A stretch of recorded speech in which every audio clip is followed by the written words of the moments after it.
नमस्कार दोस्तों, आज की न्यूज में आपका स्वागत है। दोस्तों, भारत की बढ़ती कूटनीतिक और सैन्य ताकत को लेकर मैं समय समय पर आपको जानकारी देता रहता हूं, लेकिन आज जो खबर निकलकर सामने आई है उसने तो भारत के बढ़ते रुतबे की धमक केवल एशिया में ही नहीं बल्कि यूरोप और अमेरिका तक पहुंचा दी है।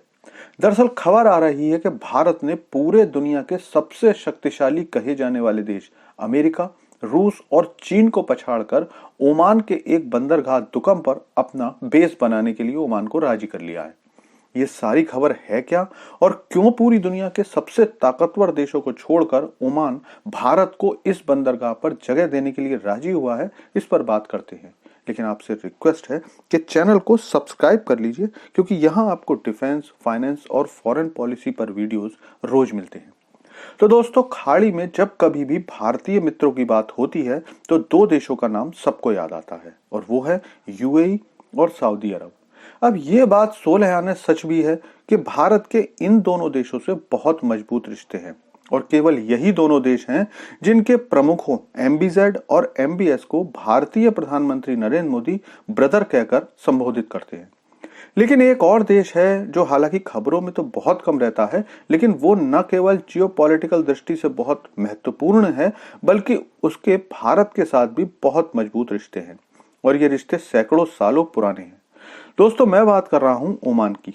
ओमान जिस जगह पर स्थित है वहां से पूरा अरब सागर कवर किया जा सकता है, इसीलिए प्राचीन काल से ही भारत और ओमान के संबंध बेहतर रहे हैं। और अब इन्हीं रिश्तों को मजबूत करते हुए ओमान ने भारत को अपना एक बंदरगाह दुकम दे दिया है, जहां भारतीय सेना और इंजीनियर ऑपरेट कर सकेंगे। इस जगह के लिए भारत काफी समय से ओमान से बात कर रहा था, लेकिन 2 महीने पहले जब ओमान के सुल्तान भारत यात्रा पर आए थे तो इस पर खुलकर बात हुई, जिसके बाद ओमान के किंग ने अब दुकम पोर्ट पर एक एरिया भारत को देने की इजाजत दे दी है।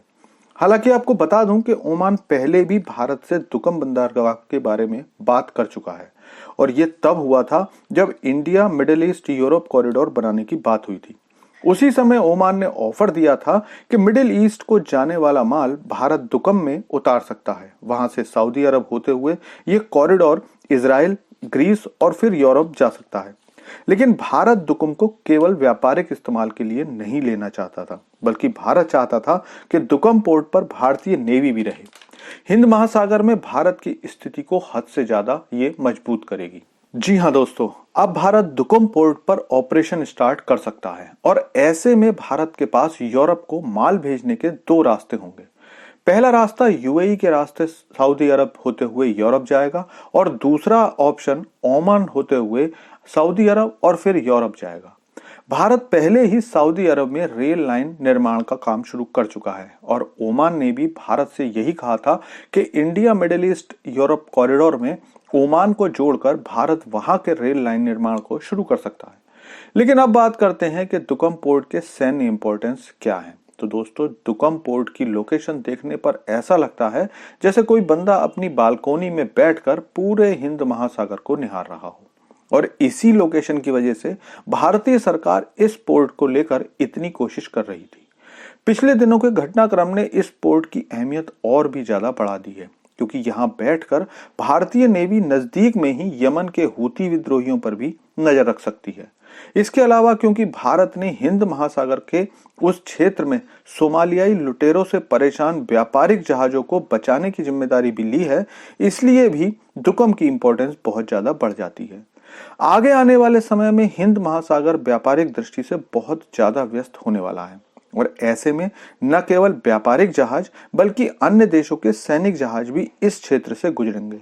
और क्योंकि खाड़ी देशों की भारत से दूरी बहुत ज्यादा है, अगर मुंबई से दुकम पोर्ट की ही बात करें तो वो भी लगभग 1600 किलोमीटर है। ऐसे में अगर कोई जहाज कुछ परेशानी में हो या खराब हो तो उसकी रिपेयरिंग का काम दुकम पोर्ट पर किया जा सकता है। इसके अलावा पिछले कुछ समय में चीन की आवाजाही इस क्षेत्र में बढ़ी है। मालदीव पर चीनी प्रभाव पिछले काफी समय में सबसे ज्यादा है, तो उसे काउंटर करने के लिए भी दुकम बेहतरीन जगह है। साथ ही पाकिस्तान की नेवी पर भी यहां से पूरी नजर रखी जा सकती है। इसीलिए भारत का दुकम पोर्ट पर पहुंचना भविष्य के लिए मास्टर स्ट्रोक से कम नहीं है, और इससे भारत और ओमान दोनों विन विन सिचुएशन में रहने वाले हैं। लेकिन अब आप बताइए कि आपको क्या लगता है, भारत दुगम पोर्ट से और क्या फायदा ले सकता है।